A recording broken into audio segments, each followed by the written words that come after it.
자, 두 번째 시간입니다. 첫 시간에 제가 지난달에 3시간을 7대접을 강의를 하면서 3시간을 워밍업을 한 거예요. 이제 6장부터 제가 서울에서 쭉 그 강의를 해왔잖아요. 그죠? 제 책을 가지고 6장부터 해왔는데, 16장에 딱 들어가서 7대접을, 이제 사실 우리 교회에서 다 설교하는 내용들이에요. 이 7대접은 지난 4월 달에 제가 우리 교회에서 설교했어요. 그러니까 이제 요한계시록이라고 하는 게 다른 내용이 아니라 같은 내용이니까 그 내용을 어떤 관점에서 보느냐에 따라서, 그러니까 내용은 똑같은 거예요. 그래가지고 저희 교회에서도 4월 달에 제가 설교를 했고, 제가 이제 요한계시록 설교하고 강의한 내용을 제가 한 50명에서 60명 정도 제가 이렇게 보내드려요. 거의 그분들이 다 제 책을 소지하고 계신 분이세요. 구입한 분도 있고 제가 선물로 드린 분들도 있고, 그래서 제가 무슨 설교와 강의를 잘해서 보내는 게 절대 아닙니다. 그래서 이제 우리 교회에서 지금 이 종말론 용어 해설 설교 끝나면 제가 이제 창세기 설교를 하려고 그래요. 교회에서는 이제 계시록을 우리가 너무 많이 했고, 왜냐하면 이거는 내가 자료를 남기는 차원에서 제가 했기 때문에 한 거고, 그래서 이제 유튜브에 올린 거고, 이제 그 대한에스라 성서 연구원에서는 제 책을 이제 끝날 때까지 갈 거예요. 그러면 올해 아니면 또 내년까지 넘어갈 수도 있고, 이제 저는 좀 깊이 있게 하니까 간단하게 하면 그냥 넘어가지만 제가 좀 강의 스타일은 좀 깊이 있게 좀 시간을 들여서 하기 때문에 조금 여러분들이 지루하다 하는 감이 들 수는 있어요. 쌈박하진 않는데, 근데 여러분들이 어려운 부분이기 때문에 그렇게 들을 필요가 있습니다. 그래서 오전 시간에는 제가 뒤에 있는 내용을 사실은 첫 시간에 끝내려고 했는데, 이게 여러분들 내가 줄일 만큼 줄인 거예요.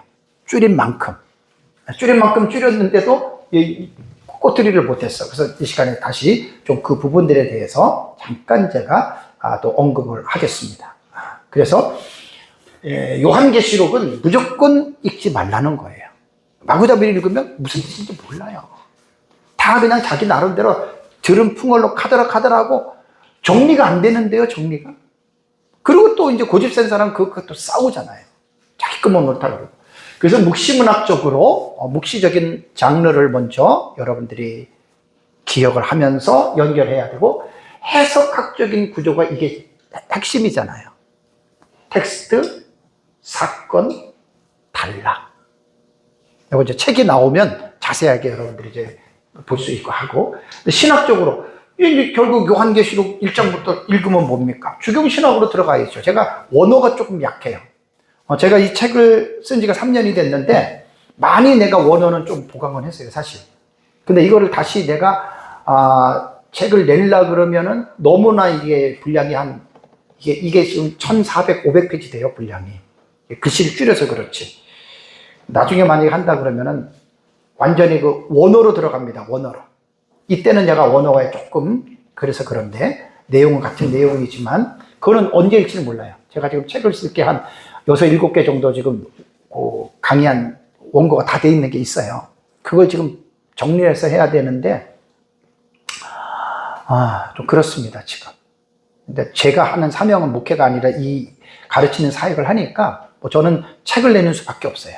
그래서 이제 책을 통해서 이제 목사님들하고 성도들이 이제 그 책을 기초로 해서 이제 읽어 나가시면 됩니다. 그러나서 이제 요거를 딱 한 다음에 제가 둘째 시간 지난달에 강의가 7대접에 가지고 있는 특징 아시죠? 무조건 7대접 들어가지 말고 특징을 먼저 봐야 돼요. 자, 그래서 특징은 개론이죠. 아웃라인을 먼저 우리가 정리를 해야 되는데, 7대접 모두가 재앙의 성격을 가지고 있다. 그래서 여러분 15장 7절 볼까요? 계시록 15장 7절을 보면은 네 생물 중에 하나가 영원토록 살아계신 하나님의 진노를 가득히 담은 금 대접 7을, 그러니까 7대접을 뭐라고 묘사했습니까? 하나님의 진노를 가득히 담았다. 이게 7대접의 특징이에요. 다른 7인과 7나팔과는 또 다른 특성이 있잖아요, 그죠? 그래서 7대접을 공부할 때는 이걸 먼저 여러분들이 생각을 해야 되고, 그 다음에 또 15장 1절을 볼까요? 15장 1절을 보면 7천사가 7재앙을 가졌으니 곧 어떻게 해요? 마지막 재앙이다. 참 이게 지금 특징이라는 거예요. 다음에 세 번째는 일곱 대접 재앙은 첫 번째에서 일곱 번째 대접까지 중간에 삽입되는 계시가 있어요, 없어요? 없어요.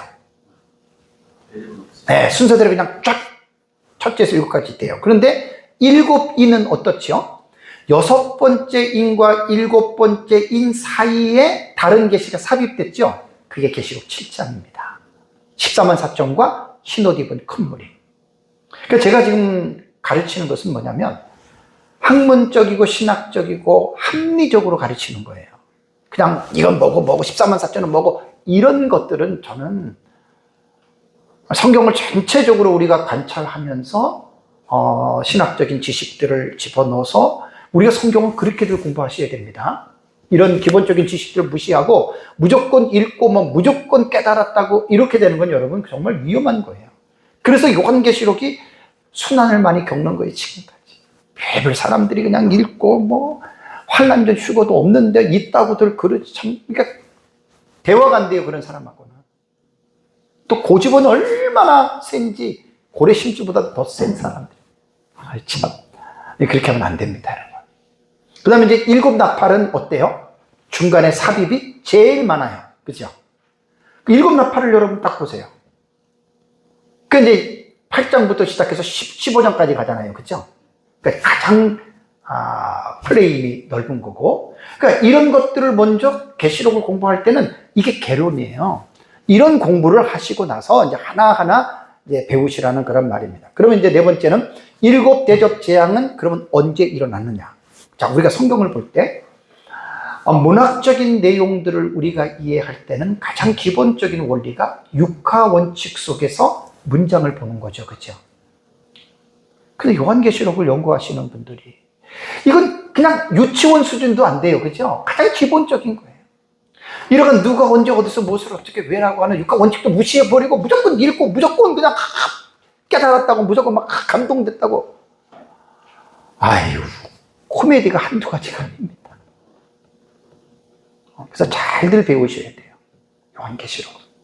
잘들 배워야 그런 이상한 소리들을 안 하는 거예요. 그래서 일곱 대접은 언제 나타나느냐라고 했을 때는 이걸 이제 내용상, 형식상 구조, 내용상 구조라고 하죠. 그죠? 그러니까 형식상 구조는 기록된 순서대로 보는 거고, 내용상 구조는 기록된 내용들을 어떻게 해요? 크로니클, 연대기적으로 재정립을 하는 거예요. 그게 단락의 해석이에요. 이런 것들을 많이들 모르세요. 알 수가 없지요, 이런 거. 왜냐하면 이게 사실 요한계시록을 완성하는 거예요. 대부분 사람들이 과거냐, 역사냐, 미래냐, 이상 이것만 갖고 막 싸우죠. 그건 어떻게 보면 요한계시록에 그냥 어떤 한 특성만 가지고 논하는 거지. 요한계시록이 어떠한 책이냐라고 이야기할 때는 단락의 해석법을 들어가서 점진적이냐, 반복법이냐, 전진하는 반복법이냐, 키아진 구조냐, 평행법적이냐, 아니면 비문학적인 것이냐, 아니면 본경과 삭경의 상호 구차냐, 이런 것들을 가지고 딱 1장부터 20장까지를 정리를 하는데 이게 얼마나 어렵겠습니까? 네? 이렇게들 가르치는데 거의 없어요. 그게 배울 수가 없는 거예요.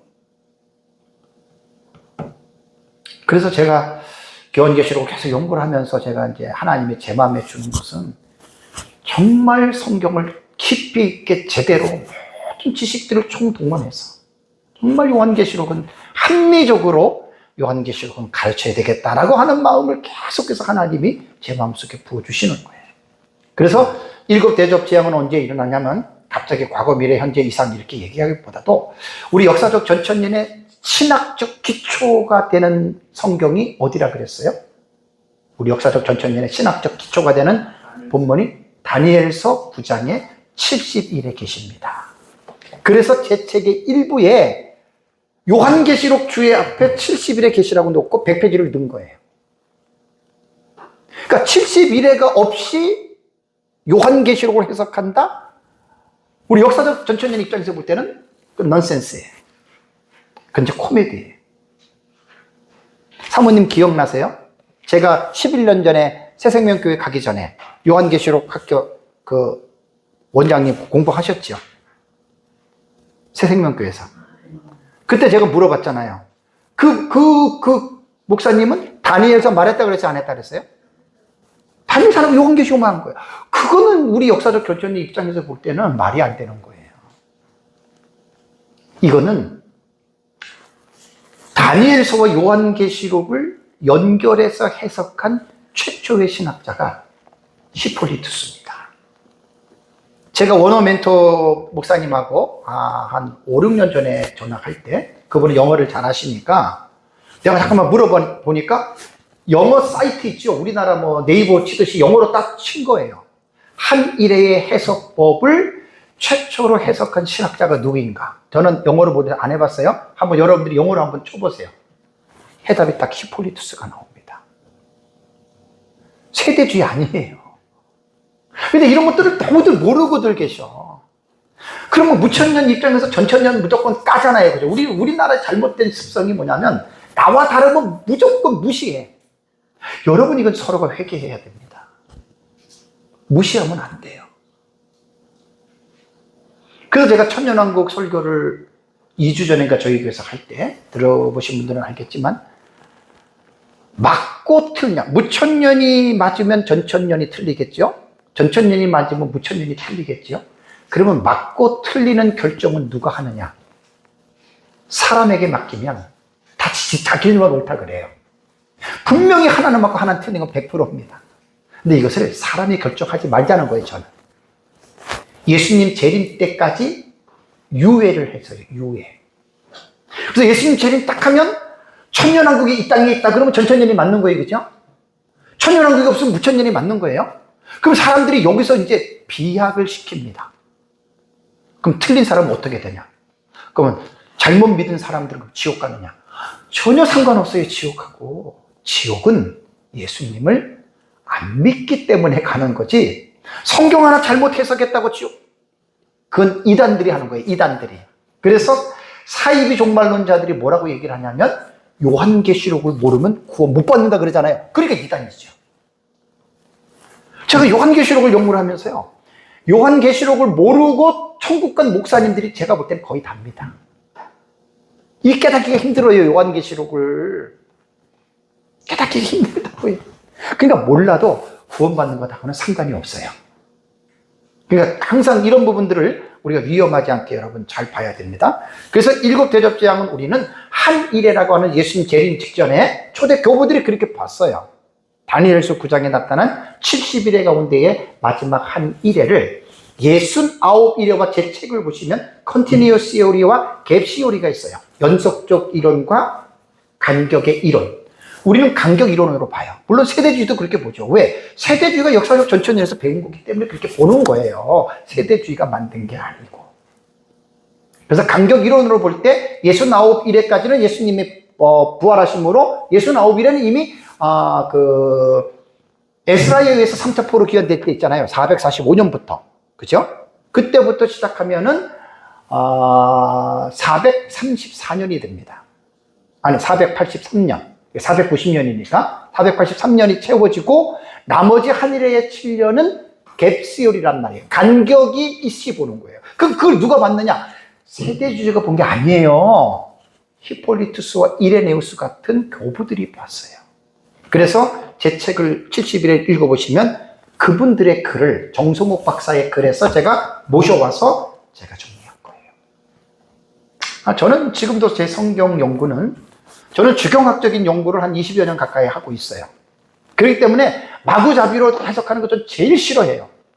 누가 그랬다더라 해서 나는 그런 걸 제일 싫어해요. 나는 누구한테 배우면 내가 확인을 해요. 원문에 들어가서도 확인하고 모르면 나는 전화해요. 원어 멘토한테. 그러니까 성경은 사사로이 뿔 게 아니기 때문에 적당히 해석하면 안 됩니다. 그건 큰일 납니다. 성경이 절대적인 우리의 진리의 기준이기 때문에 성경을 우습게 배우고 잘못 알면은 여러분 큰일 납니다. 큰일 나기 때문에. 그러면서 이제 다섯 번째는 일곱 대접 재앙은 오랜 시간으로 가는 게 아니에요. 거의 예수님 재림 직전에 아주 짧은 시간을 두고, 그래서 7 대접 재앙을 한 일회로 볼 때 재림 직전이니까 1, 2, 3, 4, 5, 6에서 예수님 재림하거든요. 7번째 대접이 세상 멸망이에요. 그러니까 요거는 예수님 재림 직전에 거의 뭐 그렇다고 막 1시간 단위로 딱딱딱 떨어진다는 건 아니고, 대신에 하여간 짧은 거는 분명합니다. 그래서 7번째 대접은 이렇게 되고, 인 같은 경우는 첫째 인에서 6째 인이 상호 교차가 되잖아요. 그죠? 나팔 재앙은 점진적 구도가 맞습니다. 1, 2, 3, 4, 5, 6, 7 이게 나오잖아요. 그죠? 그러니까 나팔 재앙 같은 경우는 단락의 해석법으로 볼 때는 점진적인 게 맞아요. 그러나 인 같은 경우는 점진적이 아니에요. 상호 교차 구조예요. 그래서 연구하다 보면 아주 저는 디테일하게 계속 깊이 들어가는 거예요. 하나하나를 막 이야기하는 게 아니라 그 하나하나를 전체적인 것에 제가 맞추어서 그런 부분들을 지금 해 나가고 있기 때문에 7 대접은 오래가지 않고 짧게 이제 이렇게 약간의 거리를 두고 일어난다라고 볼 수가 있고요. 그 다음에 이제 두 번째 제가 했던 내용이 뭐냐면, 크게 두 번째는 7 대접 시리즈의 내용 했죠. 자, 첫째 대접은 뭐죠? 둘째 대접은 뭐죠? 그건 이제 강의할 때 말씀드리고, 다음에 이제 세 번째 말씀드렸던 것이 7 대접 재앙을 전후 문맥으로 해석하는 거. 첫 시간에 또 제가 강조하는 거예요. 그러니까 성경을 볼 때는 반드시 본 문맥만, 본 문장만 보지 마시고 전 문맥을 보세요. 전 문맥에서 해결 안 되면 어떻게 해요? 전전 문맥을 보고, 전전 문맥에서 해결 안 되면 계속해서 앞으로 파고 들어갔어요. 그래서 제가 15장 1절 2달 전에 첫 시간 강의할 때 15장 1절 딱 읽어놓고 전문맥을 파고 들어가다 보니까 계시록 5장까지 쫙 가잖아요. 그죠? 그렇게 성경을 보시라는 얘기예요. 이거는 계시록뿐만이 아니라 모든 성경이 마찬가지입니다. 이단과 사이비들의 성경 해석의 가장 그 두드러진 특징이 뭐냐면, 딱 한 구절을 두부 짜듯이 잘라가지고 문맥 연결 안 하고 그 한 문장만 가지고 그냥 자기 나름대로 소설을 쓰는 게 이게 이단의 성경 해석법이에요. 말이 안 되죠. 그래서 이제 신학교에서 우리가 공부할 때, 성경 해석학을 공부할 때, 그때 교수님들이 문맥의 해석을 상당히 강조했을 겁니다. 그 문맥 해석 책이 있어요. 우리 아들 공부한, 내가 이제 그 책을 봤어요. 봤더니, 그 문맥 해석의 중요성을, 그 책도 많이 나와 있어요. 근데 사실, 목사님들이 신학을 제대로 안 하고 공부 안 하시는 분들은 그런 책 읽지도 않아요. 그냥 읽고 그냥 뭔가 딱 필이 왔다 그러면 이제 그것만 가지고 이제 이렇게 설교들을 하는데 상당히 성경을 잘못 보는 겁니다.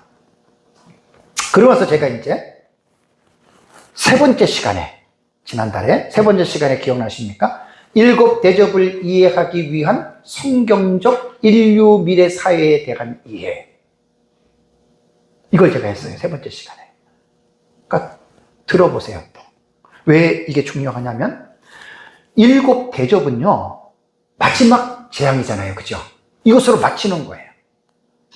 그리고 하나님의 진노를 가득히 담은 재앙이에요. 그 다른 재앙도 마찬가지지만 7 대접은요, 좀 차원이 달라요. 그래서 제가 7 대접을 이해하기 위한 성경적 인류 미래 사회에 대한 이해를 제가 말씀드렸는데, 요거 말하기 전에 첫 번째 제가 언급한 게 뭘 언급했냐면, 그리스도인들은 성경을 어떻게 우리는 대해야 되느냐. 이건 너무 중요한 거예요. 그러니까 개혁주의의 성경관이 있죠. 개혁주의의 성경관과 그 다음에 신정통주의의 성경관과 복음주의의 성경관과 자유주의의 성경관이 다릅니다. 차이가 있습니다. 저는 개혁신학을 공부했기 때문에 목에 칼이 들어와도 저는 개혁신학입니다. 개혁신학에서 말하는 성경관이 뭐냐? 성경은 정확무한 하나님의 말씀이다. 이걸 가르치셔야 돼요. 그것은 우리가 가지고 있는 번역 성경에 오류가 없다, 이렇게 말하는 사람은 무식한 사람이에요. 번역 성경에는 라틴어든, 그 다음에 영어든, 한국어든, 중국어든, 일본어든 번역 성경에는 잘못 번역된 것들이 많습니다. 성경이 오류가 없다라고 하는 말은 원문에 관해서 말하는 거예요. 원문. 그러나 원문은 지금 사라졌죠. 그죠? 원문이 사라지고 지금까지 내려오는 사본들은 수천 개입니다. 5천 개에서 6천 개라고 그래요. 근데 그 사본이 온전하게 다 된 게 아니라 요런 종이떼기 하나, 쪽지 하나 딱 발견돼도 사본수에 포함시키는 거예요. 그래서 5천에서 6천 개 정도? 저도 이제 사본학에 대해서는 연구를 안 했지만, 제가 성경을 연구하니까 계속해서 공부를 하죠. 그래서 이제 사본학들을 쭉 이렇게 수집해서 보는데, 제가 사본을 본다는 게 아니라 이미 하나님은 사본학자들을 통해서 수천 개에 대한 사본들을 거의 요약 정리를 해서 원본에 거의 가까울 정도로 이미 다 사본을 정리해 놨습니다. 이건 대단히 감사한 일이에요. 그래서 이제 킹제임스 유일주의를 말하는 말씀 보존학회, 이런 데서 말하는 킹제임스 성경만이 옳다라고 하는 TR이라고 하는 텍스투스 리세투스라 그러죠. 공인된 본문이다. 그 자기들이 말하는 공인이지 교회의 그 공동체에서 킹제임스 성경을 공인된 성경으로 공인한 적이 한 번도 없습니다. 자기들이 만든 거예요. 이렇게 틀렸다는 게 아니에요. 그냥 킹제임스 사본이 보통 스테판 사본을 갖다가 이제 번역을 했는데 하나의 사본일 뿐이지 그 하나가 전체를 대변할 수 없다는 거예요. 그래서 우리는 성경을 어떻게 가르쳐야 되냐면 성경은 정확무한 하나님의 말씀이다. 번역본이 아니에요. 거기서 번역상에는 어떠한 역본이든지 간에 잘못 번역될 수는 있습니다. 그래서 이제 목회자들이 설교를 할 때 성경을 볼 때 원문을 그래서 들어가라는 거예요. 제가 원문을 보시라는 거예요. 번역된 것만 보지 말고. 그러니까 원문을 보는 사람과 원문을 안 보는 사람들은 원문에서 번역된 우리 역본에서 틀린 것들이 꽤 있어요. 잘못 번역된 것들이 꽤 있어요. 제가 피고라고 하는 동사에 대해서도 제 책에도 있잖아요. 계시록 12장 6절을 보면은 여자가 광야로 도망했다? 우리말로 도망이지만 교회가 도망간 게 아니에요. 사라진 거지. 피하여진 거지. 그래서 원문들을 여러분들 목사님들이 꼭 보셔야 돼요. 그래서 이제 바이블렉스 같은 CD를 사시면 거기 다 있잖아요. 다 그냥 언어 잘 몰라도 거의 다 나와 있어요. 그래서 제가 5세기에 어거스틴이 말한 명언을 여러분들에게 말씀을 드린 거예요. 라틴어로 뭐라 그랬죠? 목사님들 이 정도는 아셔야 돼요. 저도 라틴어를 몰라도 이거 너무 유명해서 이건 알아야 돼요. 그렇죠. 크레도 우투 인텔리감이에요. 이거 정말 강조하세요. 어거스틴 한 말 너무나 명언이에요.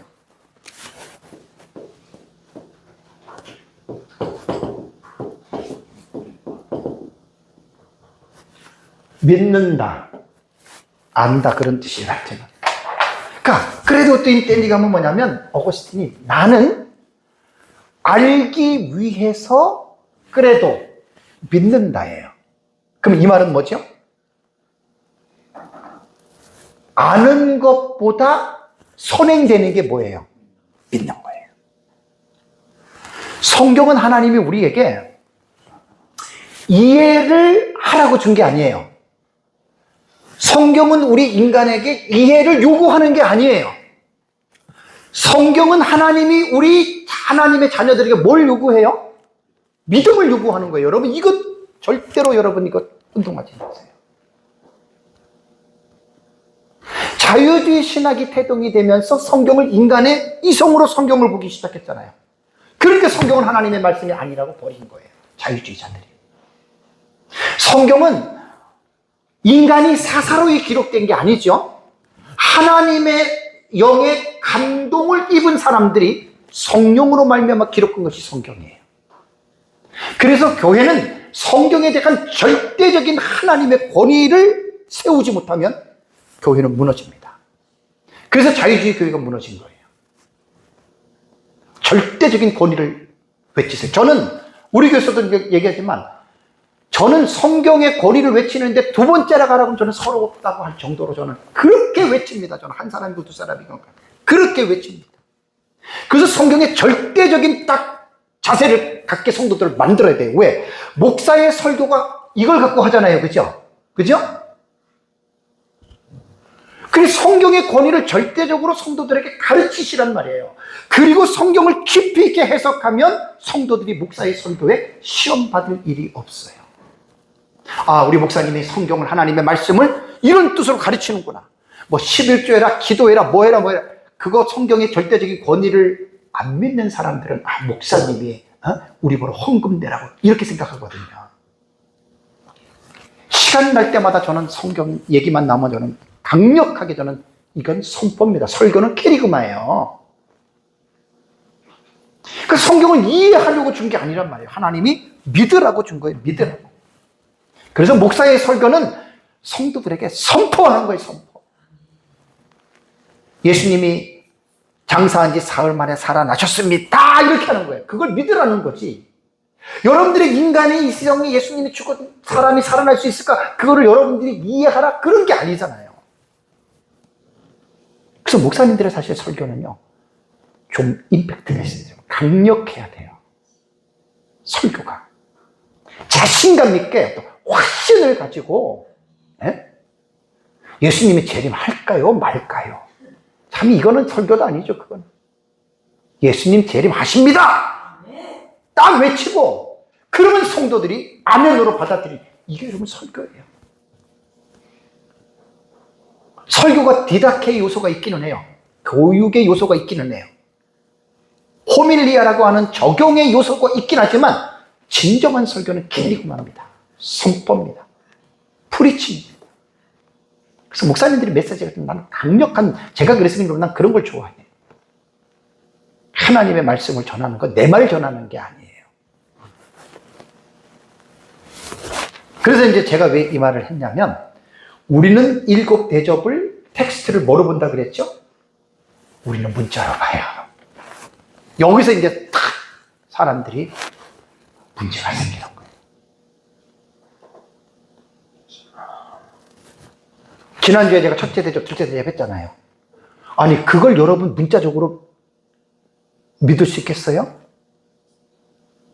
여기서 문제가 생기는 거예요.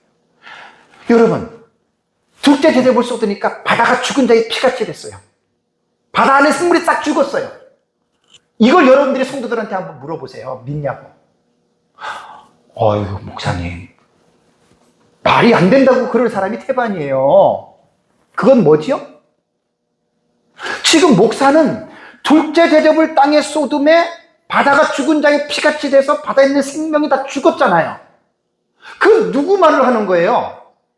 성경에 기록된 말을 하는 거잖아요. 그죠? 근데 그 말을 받아들이는 성도들은 목사의 입에서 나오는 하나님의 말씀을 성도들은 어떻게 받아들여야 된다고요? 믿음으로 받아들여야 되는데, 목사님 그 말도 안 돼요. 그건 뭐죠? 성도가 성경에 대한 기본적인 자세를 못 갖춘 거예요. 그래서 제가 우리 교회에서 지금 4월 달에 7 대접 설교를 했어요. 4월 달에. 제 설교를 보내신 분들은, 뭐 들어본 분들은 알겠지만, 제가 또 하는 이유, 여기는 또 이제 에스라 사역은 또 다 다르잖아요. 그죠? 왜 하냐면, 그것 때문에 제가 그때 엄청난 내 마음에 부담이 생기더라고요. 그러니까 제가 못 믿어서 부담이 생기는 게 아니라, 진짜 믿음이 없는 사람이라면 이 말씀을 어느 정도 받아들일까? 그래서 우리 교회 학생, 저기 하나, 좀 물어봤어요.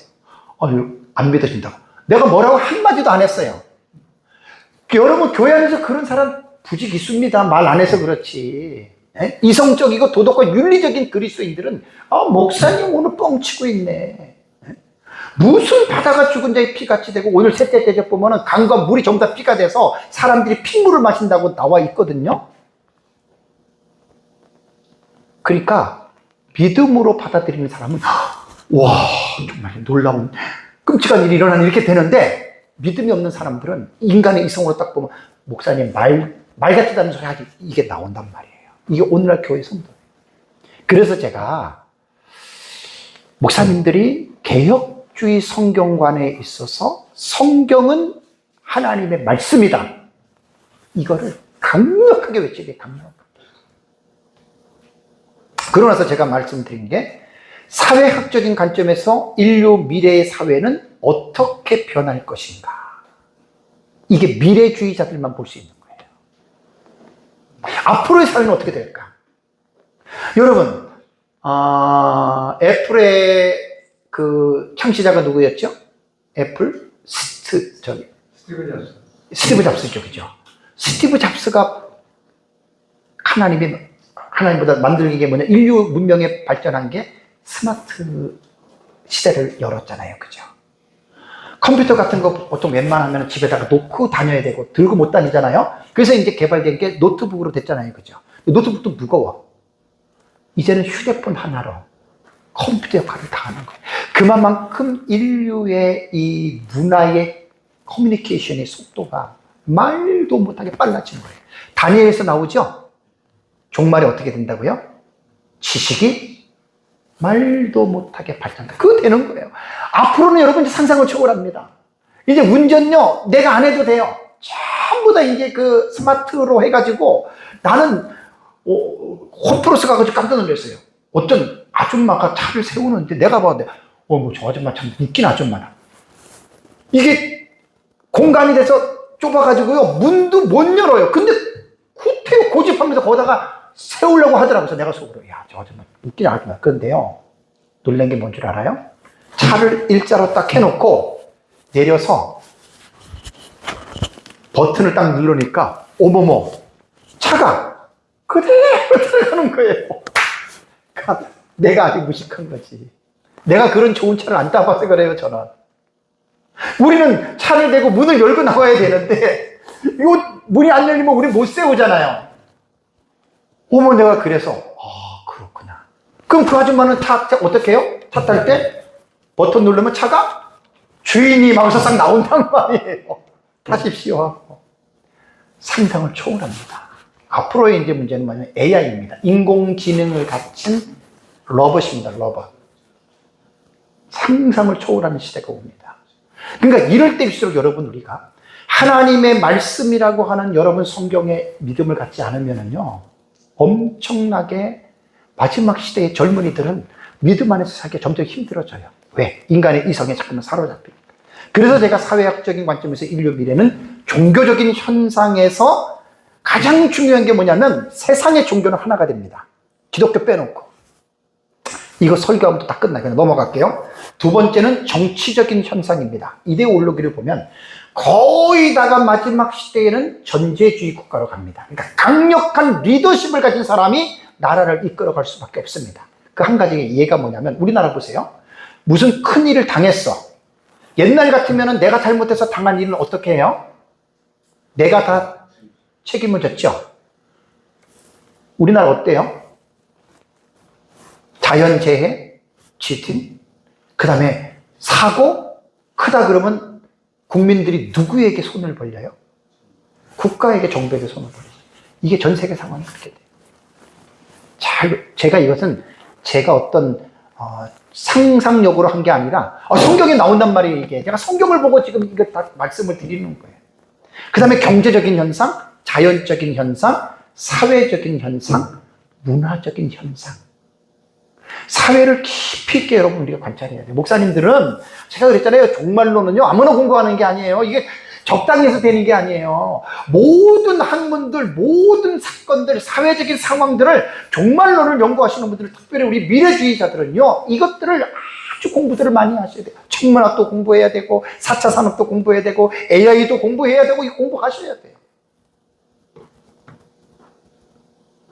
이런 지식 없이 무조건 요한계시록 읽지 말라는 얘기입니다. 제 얘기. 그래서 인류 종말의 바벨론 사회가 어떠한 모습으로 변화되는지 이게 성경에 나와요. 성경에. 그러나 성경에는 구체적으로는 나오진 않아요.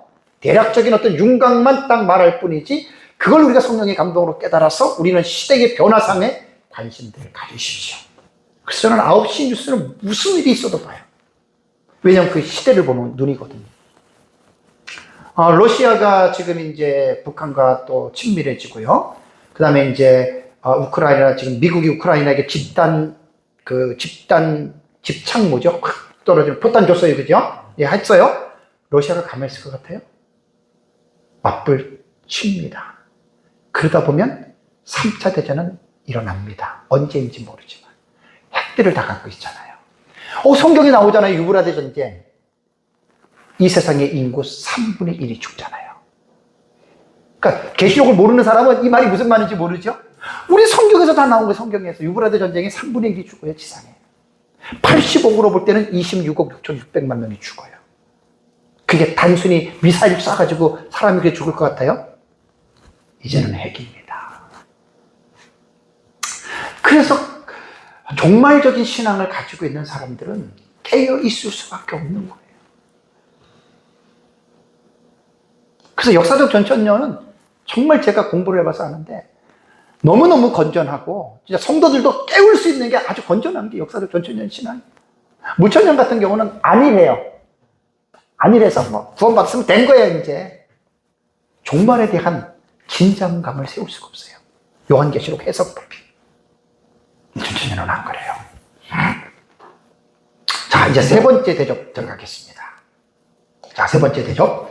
요거 들어가기 전에 제가 먼저 말씀드릴 때, 제가 한 종말론을 10년 동안 제가 연구하고 강의를 했습니다. 아까 서울에서 우리 여기 회장님 오셨지만은 새생명교회에서 횟수로는 11년째 강의를 했어요. 코로나 때문에 한 1년 정도 쉬었나요, 그때? 아마 1년 정도 쉰 것 같은데, 꾸준히 해서 제가 생각해보니까 연구를 진짜 하나님한테 너무 많이 했어요.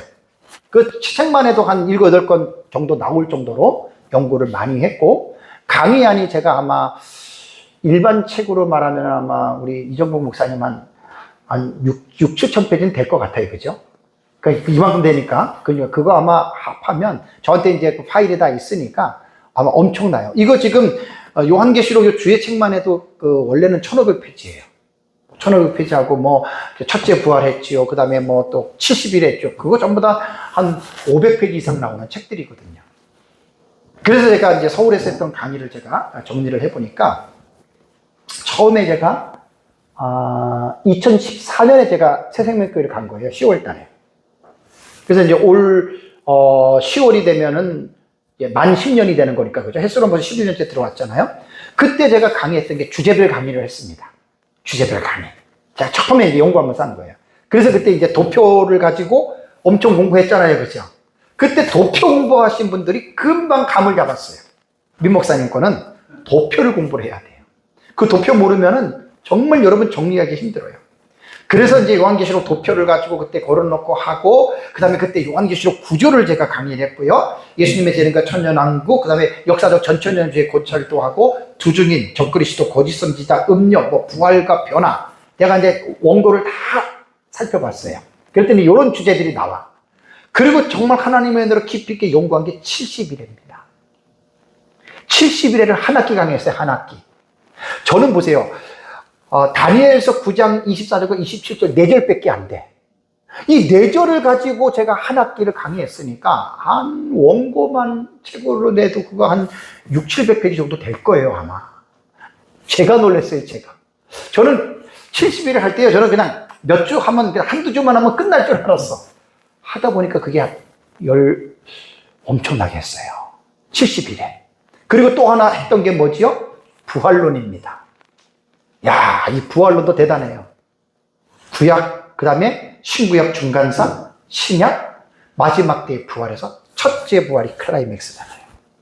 지난주에 제가 저희 교회에서 설교할 때 첫째 부활 설교했고, 이번 주에 첫째 부활과 연결해서 마지막 부활을 제가 설교했습니다. 대단히 중요합니다. 이거 얘기하면 시간이 그냥 넘어가겠습니다. 그러고 나서 이제 주제에서 적그리스도, 거짓 선지자, 음녀, 이런 것들 다 한 거고요. 그죠? 이거 다 한 학기씩 한 거예요. 지금 생각해보면 참 놀라운 것 같아요. 그러고 나서 제가 이제 연대기적으로 했잖아요. 연대기적으로.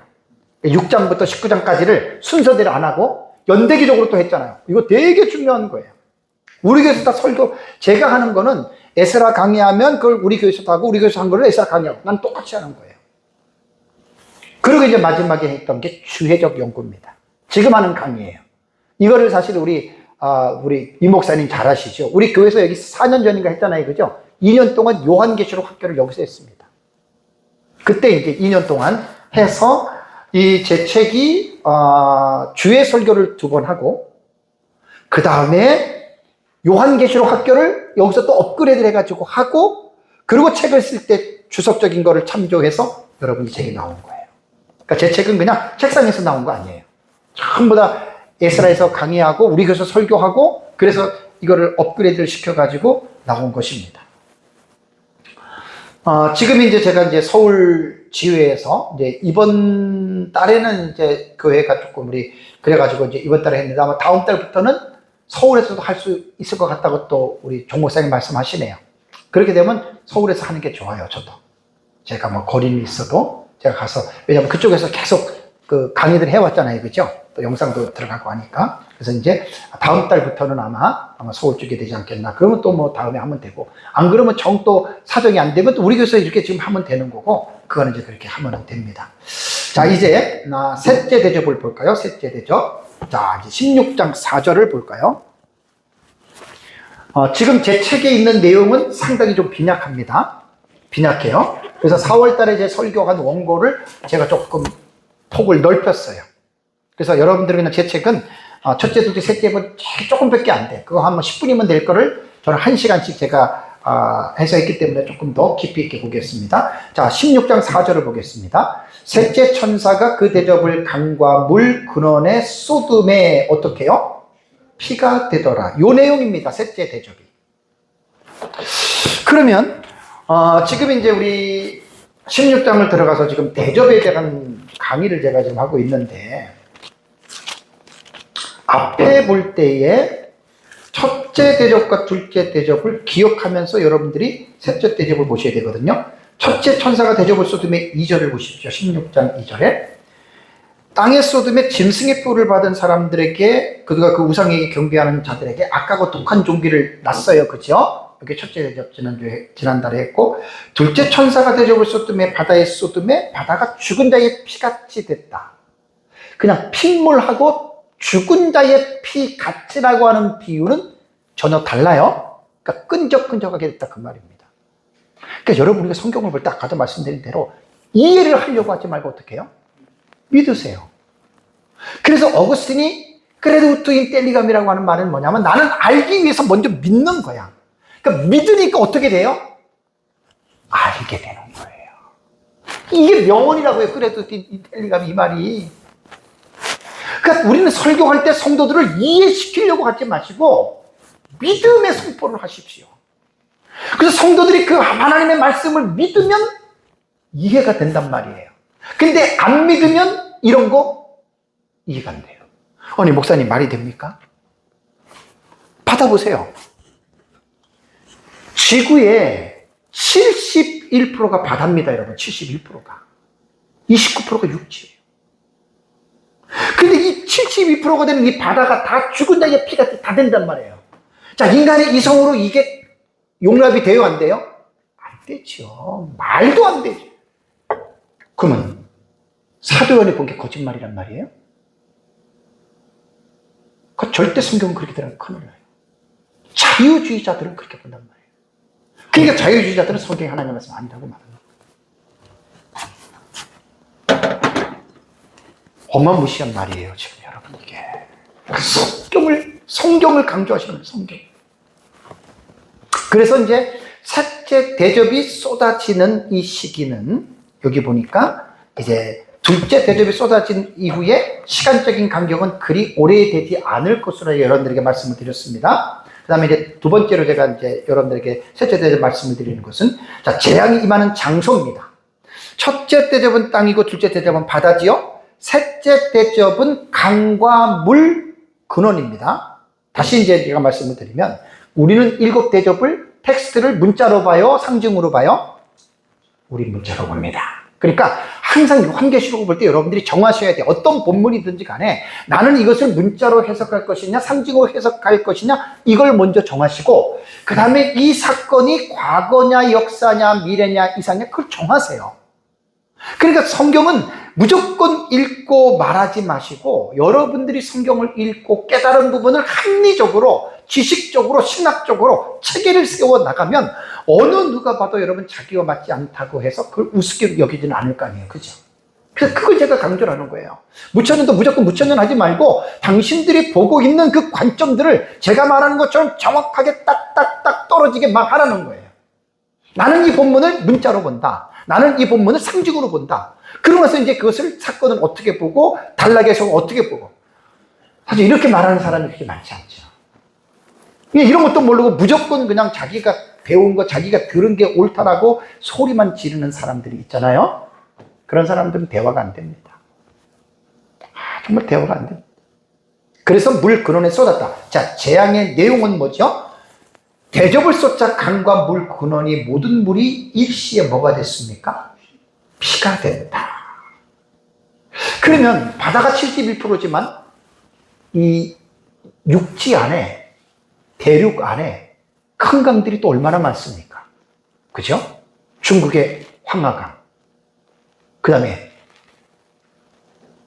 이집트의 나일강, 대한민국에 뭐가 있어요? 한강. 다 있잖아요, 그죠? 그 강만 있습니까? 샘물들이 있잖아요, 샘물. 근데 그게 다 피가 됐다. 근데 사실요, 둘째 대접의 재앙을 믿는 사람은 셋째 대접에 이건 그냥 노수떡 먹기를 믿죠, 그죠? 그냥 바다 전체가 그거 됐는데. 그리고 우리는 제가 여러분들의 또 다시 말씀드리면, 목사님들이 설교할 때 성도들에게 이해를 자꾸만 요구하지 마세요. 여러분들이 이게 이해가 됩니까? 이러면 안 돼요. 그건 잘못된 거예요. 그 설교 잘못하는 거예요. 이해를 요구하지 마시고 믿음을 요구하세요. 요한이 이거 잘못 보고 썼겠습니까? 이거 성령의 감동으로 이거 본 거 아니에요. 이렇다라고 하는 것, 여러분들이 인간의 이성으로는 여러분 이게 이해가 안 되겠지만 하나님이 그렇다니까 우리는 어떻게 하라고요? 믿으라는 거예요.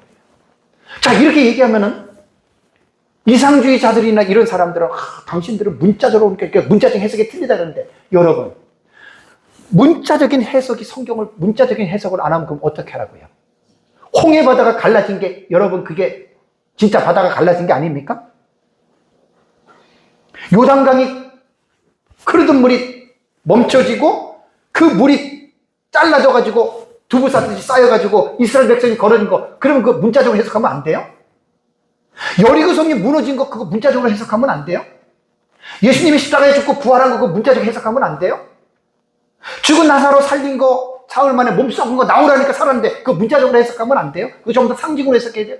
그러면 상징으로 해석하면 이만희가 되는 거예요, 신천지가. 성경은요, 칼빈이 그렇게 제자들에게 강조한 것이 문자적인 해석을 중시하라고 하는 것, 이걸 기억하세요. 무천년은 종말론만 들어오면 전부 다 상징으로 다 돌려버리잖아요, 물꼬를. 우리가 볼 때는 그렇게 하면 안 된다는 말입니다. 문자적으로 보셔야 돼요.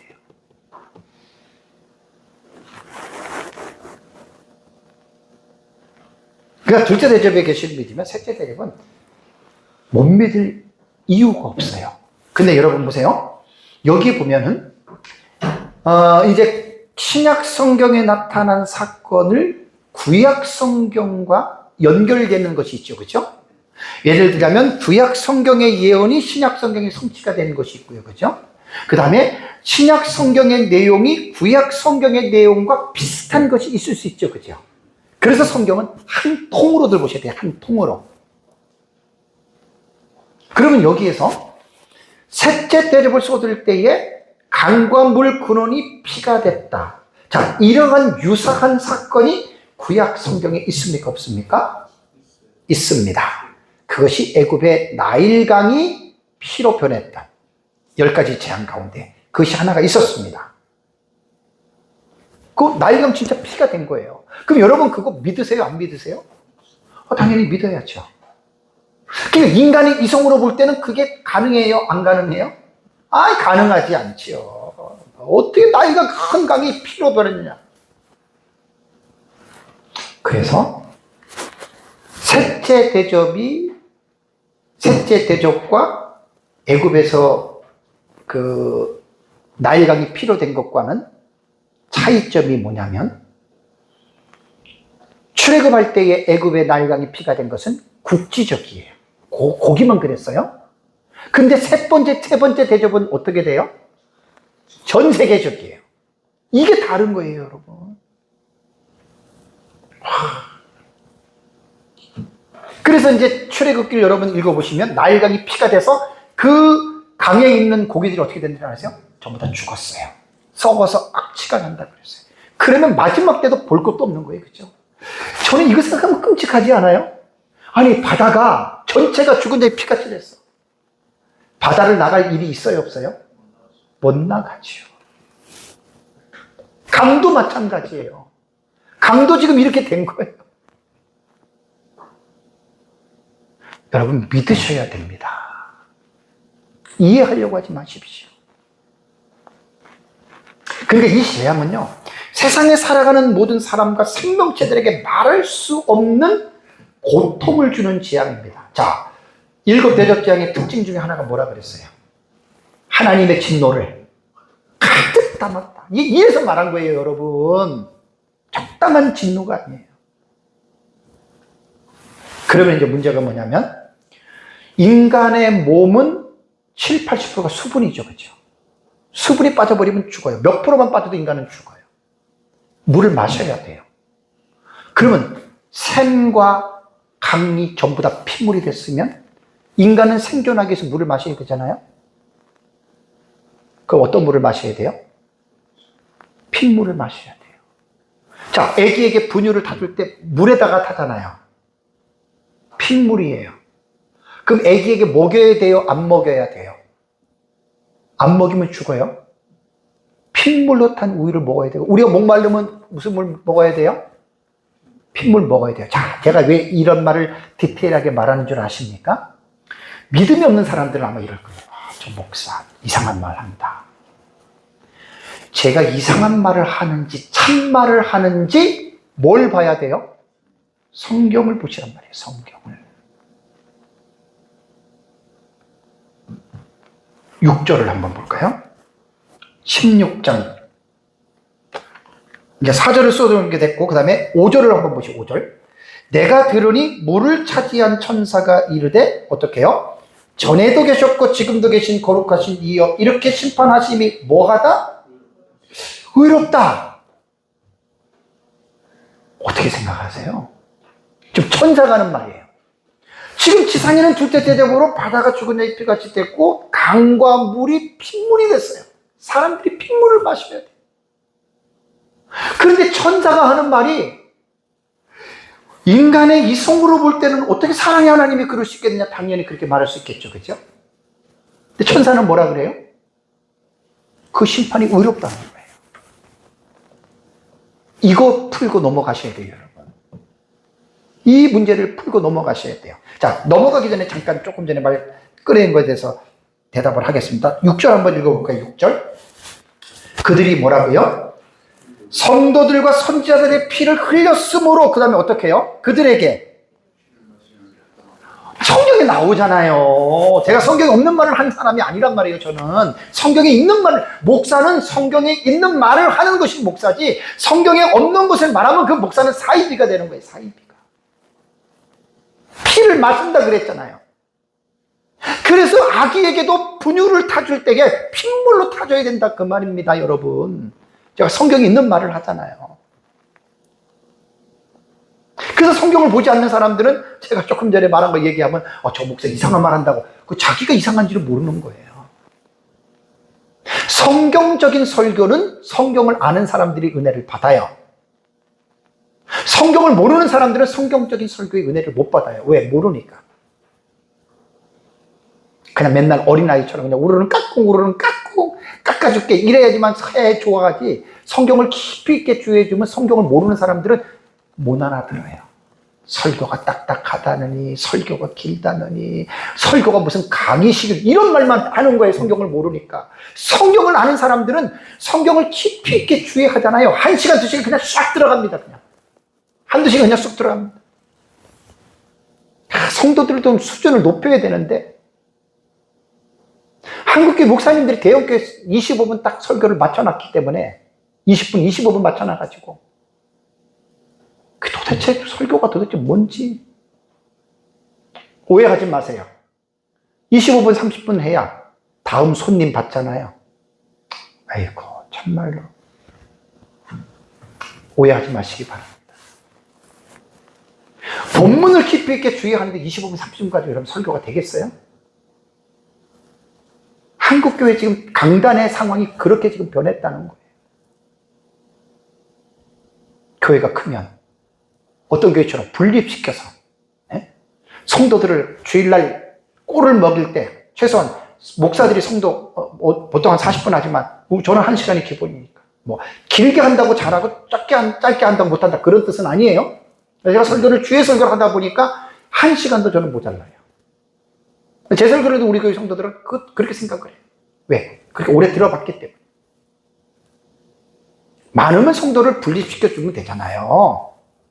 왜 그걸 하나에다 모아놓고 1부, 2부, 3부, 4부, 5부 해가지고 빨리 듣고 나가고 빨리 듣고 나가고 빨리 듣고. 여러분 그게 하나님 앞에 올바른 게 아니라고 봅니다. 저는 부목사 부교육자들 떼어가지고 몇백 명씩 떼어줘가지고 그리고 그 사람들을 갖다가 한번 설교할 때 좀 깊이 있게 설교를 해서 가르쳐야지. 개인의 사견입니다. 그러니까 지금 이게 뭐냐면 핏물을 마시게 하는 것이 의롭다 그 말이에요. 지금 전사 말이. 자, 여기에서 이제 하나님의 의로우심을 천사가 지금 말했습니다. 5절에 아까 말한 것처럼 이렇게 심판하시니 의로우시다. 근데 그 천사는 물을 차지한 천사가 찬양한 거예요. 하나님 앞에. 요한계시록에는 물을 다스리고 바람을 주관하고 불을 주관하는 천사들마다 자기 임무들이 달라요. 그죠? 여기 물을 주관하는 천사니까 이 천사에 의해서 강과 물 근원이 피로 바뀌어졌다 그 말입니다. 의로우시다라고 하는 말이요. 디카이오스라고 하는 헬라어 단어입니다. 디카이오스라고 하는 여러분 이 헬라어 단어는 형용사 의로우시다는 디카이오스라고 단어는 이게 원래 디케에서 유래가 됐습니다. 명사 디케에서. 디케라고 하는 뜻은 옳음, 공의, 정의라는 뜻입니다. 그러니까 성경을 목사님들이 설교할 때 가장 기본이 단어를 먼저 들어가서 확인하세요. 우리말 말고 원문을 들어가서. CD 같은 거 사면 100% 창세기부터 계속 다 나옵니다. 바이블 렉스를 사시면 제일 좋아요. 그래서 단어 하나를 원어로 반드시 여러분들이 확인을 하세요. 이 디카이오스가 이 인간에게 사용되는 용례, 이제 원어 사전을 딱 들어가면 이렇게 나옵니다. 하나님의 말씀과 관련해서 이 디카이오스를 쓸 때에는 말씀을 지키는 행위를 디카이오스라고 말했습니다. 말씀을 순종하니까. 그게 디카이오스고, 또 하나는 말씀을 지키는 사람, 그 사람이 의로운 사람이다. 이 두 가지의 의미로서 디카이오스라고 하는 단어를 이제 헬라어에서 사용을 했습니다. 그런데 여러분 이 본문은 행위자가 누굽니까? 사람입니까? 하나님입니까? 여기에 문장에 하나님이 행위자잖아요. 그죠? 하나님이 그 일을 하게 하셨잖아요. 그죠? 그러니까 사람에게 사용될 때에는 율법을 행할 때, 말씀을 지킬 때 디카이오스를 썼고, 말씀을 지키는 사람을 디카이오스, 의로운 사람이라고 했는데, 그건 인간이 행위가 주체가 될 때 그렇고, 본문을 볼 때는 행위자가 하나님입니다. 그러니까 하나님이라고 말을 할 때에는 공의와 정의라는 뜻으로 이 본문을 해석을 하시라 그 말입니다, 여러분. 의롭다라는 말을 그렇게 보시라는 겁니다. 그러면 우리말을 디카이오스를 공의라고 번역을 했는데, 그럼 여기서 우리말의 공의가 뭐죠?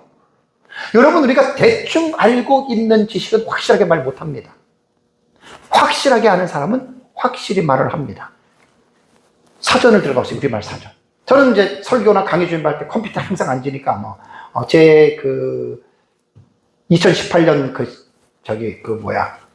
한글 파일에 보면은 단어 딱 치면 그냥 자동으로 그냥 그 국어 사전이 다 나와요. 얼마나 편한지 몰라요. 그러니까 저는 좀 나이가 좀 제가 60대 중반인데 들어서 그렇지만은 조금 젊은이들 쪽에 제가 들어가는 거예요. 그러니까 설교 강의 준비할 때 저는 손으로 이제 안 해요. 10년 넘었어요. 전부 다 인터넷. 그러니까 여러분, 성경 500구절을 여러분들이 하나하나 쓴다고 생각해 보세요. 몇 시간을 써야 돼요? 그거요. 딱 저는 1, 2분이면 딱 끝납니다. 어떻게? 파일에 있는 내용을 한글 파일에다가 드래그 복사해서 딱 붙이면 딱 끝나는 거예요. 제가 이거는 성경 강의할 때 실제적으로 하나님의 영광이라고 하는 이 단어, 그 히브리어 그 키나거든요. 헬라어는 독사고, 그 단어를 560개를 제가 손으로 쓴 게 아니라 그 언어 사전에 나온 거를 전부 다 복사해가지고 제가 590개를 가지고 제가 그거를 연구를 했습니다. 그래서 그때 사용을 하고, 그 다음에 이번 주에 설교할 때 첫째 버렸죠. 부활이라고 하는 단어도요, 헬라어 7개 단어군에 한 560개 나와요. 그것도 제가 전부 다 560개 구절을 파일에다가 딱 붙여가지고 그걸 전부 다 제가 연구한 사람이에요. 쉽게 말하면 군으로 묶은 거예요. 그냥 에게이로 같은 경우는 동사가 일어나다거든요. 일어나다가 그냥 자리에서 일어날 때 에게이로지만 어떤 본문에는 죽음에서 일어나는 것을 에게이로, 그거는 부활에 대한 본문으로 쓴 거예요. 이번 주 설교 들어보시면 부활에 대한 얘기를 제가 그때 했던 거 아마 7개 단어군 이렇게 얘기를 했습니다. 그러니까 성경을 연구할 때는 가장 기본적인 게 우리말 뜻보다는 원어를 보고 그 원어의 단어의 의미와 우리말의 번역이 제대로 됐느냐를 먼저 목사님들이 한번 살펴봐야 되잖아요. 원어와 우리말의 번역이 잘못된 걸 가지고 자꾸만 잘못된 걸 말하면 안 되잖아요. 그래서 공이라고 하는 말이 우리말의 의미는 선악을 공평하게 제재하는 하나님의 적극적인 품성이라는 뜻이에요. 공의. 그러니까 지금 행위자가 디카이오스가 행위자가 하나님이시고 그 하나님이 지금 강과 물샘들을 피가 되게 한 그 일이 공의롭다라고 하는 말은 공평하게 하나님이 하셨다. 그러니까 우리말의 번역도 잘 된 거죠. 그죠? 이렇게 단어 하나하나를 여러분들이 보시라는 이야기예요. 그래서 이 공의라고 하는 것은 두 가지의 차원으로 나타납니다. 보상으로 나타날 때가 있고 벌로 나타날 때가 있어요. 이게 공의예요. 그러니까 보상이라고 하는 말은 뭐냐면 하나님의 말씀을 순종하고 충성한 자들에게 상을 줄 때 이게 공의입니다. 그리고 하나님의 말씀에 불순종하고 죄를 짓는 자들에게 벌을 내리는 것도 하나님의 공의입니다. 그러니까 한 가지만 보면은 안 된다는 거예요. 그러니까 오늘 이 셋째 대접을 쏟을 때에 강과 물 근원이 피가 됐다라고 하는 말이 왜 의롭다라고 하는 말 여러분 이해가 되시죠? 그죠? 잘못을 했기 때문에 하나님이 지금 진노를 가득히 담은 대접을 하나님이 지금 심판하는 거예요. 그러니까 이게 의롭다는 거예요. 공이라는 말이, 디카이오스라고 하는 말이 이렇게 되는 거예요. 행위자가 하나님이기. 그러면 하나님의 심판이 왜 공의롭느냐? 그게 불신자들은 이런 걸 이야기하잖아요. 절대로 안 받아들입니다. 100% 마귀는 공격합니다. 사랑의 하나님은 어떻게 이룰 수가 있냐고. 사랑의 하나님. 그거는 몰라서 그래요. 자, 세상 사람들은 하나님께서 내리시는 심판에 대해서 불의하다고 항변하지만 조금 전에 말씀드린 바와 같이 하나님께서는 이렇게 하시는 일이 결코 불의하지 않다라고 천사가 증언을 했죠. 자, 6절과 7절을 한번 보겠습니다. 성경은 이걸 다 뒷받침하고 있어요. 자, 6절과 7절을 한번 같이 읽어볼까요? 그들이 성도들과 선지자들의 피를 흘렸으므로 그들에게 피를 마시게 하신 것이 합당하나이다 하더라. 또 내가 들으니 제단이 말하기를 그러하다. 주 하나님 곧 전능하신 이시여 심판하시는 것이 참되시고 의로우시다 하더라. 자, 얼마나 합리적입니까? 그 성경을 보지 않고 자꾸만 말도 안 된다. 그 성경을 안 보는 사람이에요. 왜 셋째 대접을 쏟으면서 세상에 건민을 하면 핏물을 마시게 했냐면 그 핏물을 마시는 세상 사람들이 성도들과 선자들의 피를 흘린 장본인들이란 말이에요. 그래서 합당하다는 거예요. 하나님의 심은 대로 거두는 거예요. 이거는요, 여러분, 지난달에 제가 설교했던 그 세 번째 시간에 인류 종말의 사회의 사회적 현상이 있잖아요. 그걸 이해하셔야 돼요. 요한계시록 13장을 보면은요, 마지막 그 인류 사회는 전부 다 일신교가 돼요. 기독교 외에는 모든 종교가 하나가 돼요. 그 사람들이 기독교를 박해요.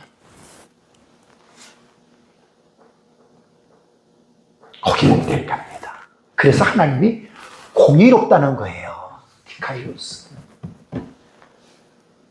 이제 나중에 보면은 알겠지만 심판을 받으면서도 하나님이 이렇게 심판을 내리는구나 알면서도 회개 안 해요.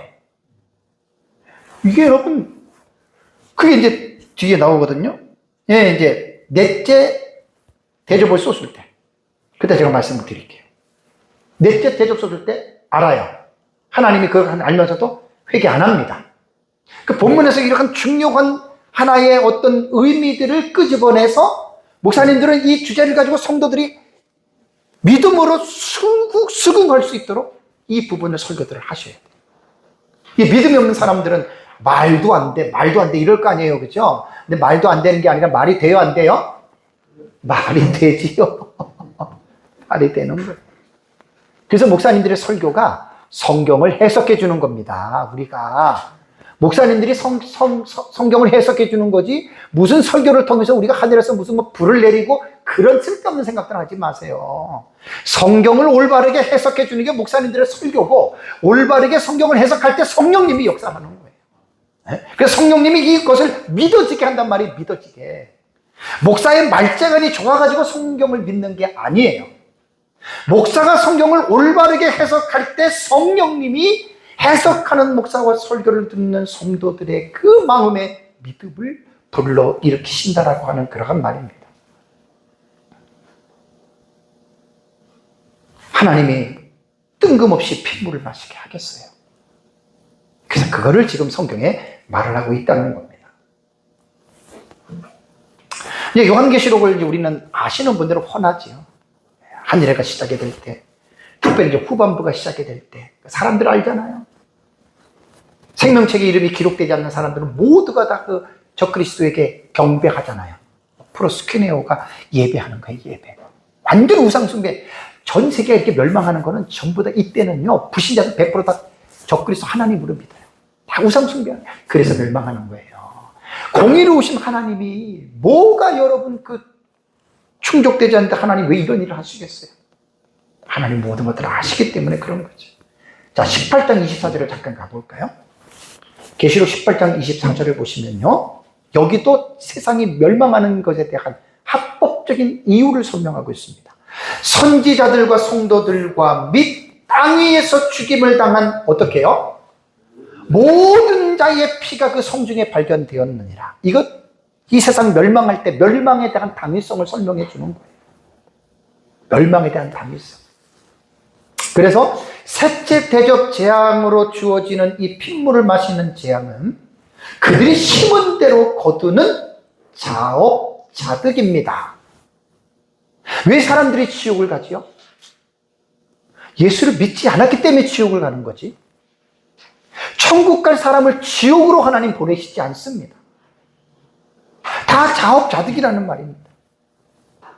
다음에 이제 마지막으로 7절을 보십시오. 제단이 말을 한다 그랬죠. 그래서 제단. 디시아 스테리온이라고 하는 이 제단이라고 하는 단어가 신약 성경에 23번 나옵니다. 여기에서 제단은 예루살렘 성전의 번제단과 하늘에 있는 제단을 말할 때에 사용을 했고요. 특히 하늘에 있는 제단에 대해서는 요한계시록에서 6번 이 단어를 썼습니다. 디시아스 스테리온이라고 하는 단어를 6장 9절, 8장 3절, 5절, 9장 13절, 14장 18절, 16장 7절에 이 제단이라고 하는 헬라어 단어를 썼다는 말이에요. 그래서 본문에 사용한 제단은 지상에 있는 제단이 아니라 하늘나라에 있는 성전에 있는 제단을 말합니다. 근데 여기에서 제단에서 이 말을 했다는 말이 나오잖아요. 그죠? 제단이 말했다. 그러면 이 말은 앞에 있는 문맥과 연결 지어서 볼 때는 천사가 찬양한, 천사가 의로우시다 그랬잖아요. 그죠? 그 말에 화답하는 형식으로 나온 거예요. 화답하는 형식으로. 그래서 문맥을 보시라는 말이에요. 성경을 해석할 때는. 목사님들 설교 연구할 때 문맥에 집중하세요. 문맥.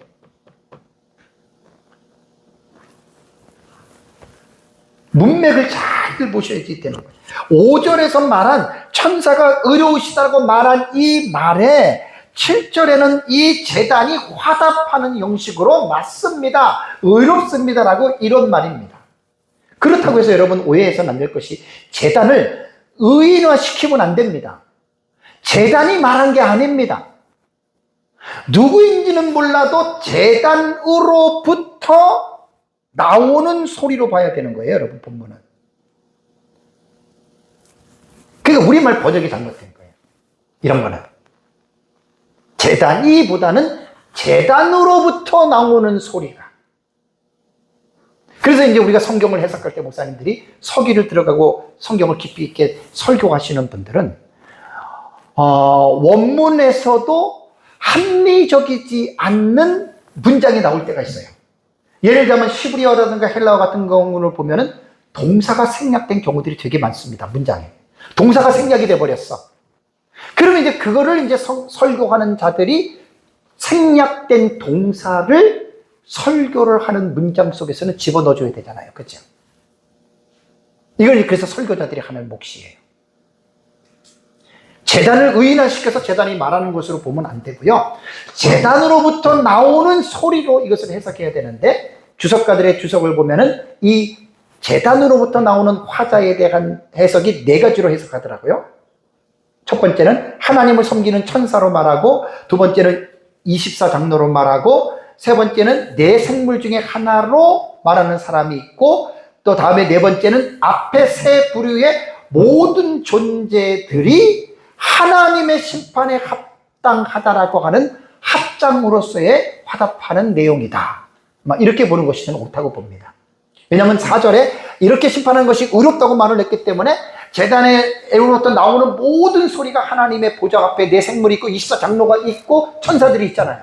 그리고 맞다, 그 말이 옳다, 정말 하나님은 합당하시다라고 하는 이러한 타당성과 정당성을 가지고 있는 것이라고 여러분 보시면 됩니다.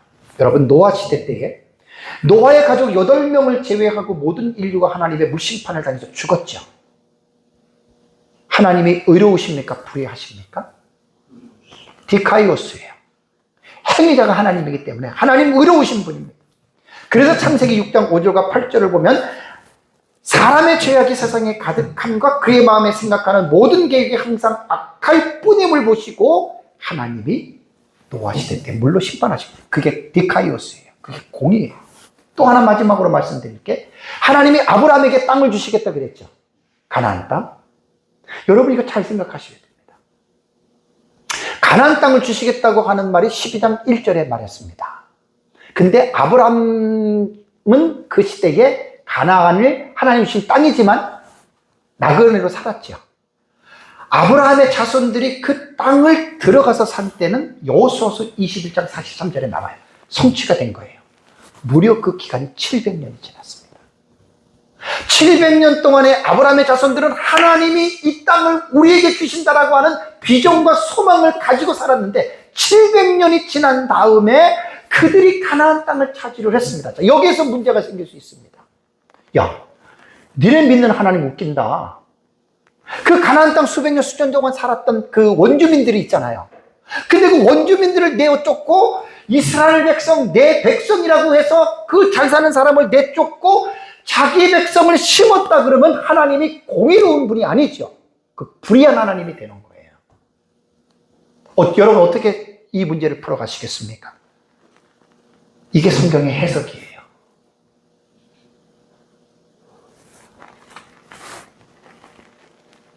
성경을 보시면 해답이 나옵니다. 창세기 15장 16절을 보십시오. 자, 성경은 창세기 15장 16절을 보시면 여기에 예언할 때 이미 나와 있어요. 뭐라고 예언했냐면 내 자손은, 아브라함의 자손입니다. 횃불 언약 때 나왔던 말씀이잖아요. 4대 만에 이 땅으로 돌아오리니, 가나안 돌아오는 거예요. 그 다음 말이 중요해요. 이는 아모리 족속의 죄악이 아직 가득 차지 아니함이라 하시더라. 여기서 우리는 뭘 읽을 수가 있어요? 가나안 땅에 살고 있는 7족속, 그죠? 대표적으로 아모리 족속이라고 말했는데 그 족속들이 죄가 가득 차야 내 자손들이 4대 만에 약 400년이 지난 다음에 돌아오겠다, 그 말이죠. 그죠? 그럼 이게 뭘 말하는 거죠? 하나님이 가나안 땅에서 평화롭게 사는 그 사람들을 내 백성이라고 심기 위해서 내쫓은 게 아니라는 말이죠. 가나안 땅의 죄가 노아 시대처럼 하늘까지 찰 때 하나님의 심판은 자기 백성인 이스라엘 백성을 도구로서 그들을 심판했다는 거예요. 그들을 멸절하고 심판한 다음에 이제 그 땅은 하나님의 주인이잖아요. 그죠? 하나님이 그 땅을 이제 심판하고 내 자손에게 아브라함이 주겠다는 그 땅을 주신 거예요. 여러분, 불의합니까? 아니죠. 푸틴이 우크라이나를 침공하는 것은 그 불의한 거예요. 여러분, 이거 심각한 겁니다. 너무 심각한 겁니다. 힘없는 사람은 죽는 거예요, 세상은. 이게 약육강식의 구도에 살아가는 세상입니다. 불의한 거죠. 그러면서 지금 맘 놓고 죽이잖아요, 그죠? 가나안은 여러분 그렇지 않습니다. 가나안은. 그래서 하나님이 디카이오스라고 하는 거예요. 공의로우신 거예요. 그래서 성경을 제대로 모르는 사람들은 어떻게 하나님이 이럴 수가 있냐, 뭐 이렇게 막 항변하잖아요. 그 성경을 몰라서 그래요. 성경을 아는 사람은 그런 말 절대 안 해요. 그래서 하나님의 의로우신 부분에 대해서는 여러분들이 그렇게 생각하면 됩니다. 네. 지금 시간, 둘째 시간 강의 마치겠습니다.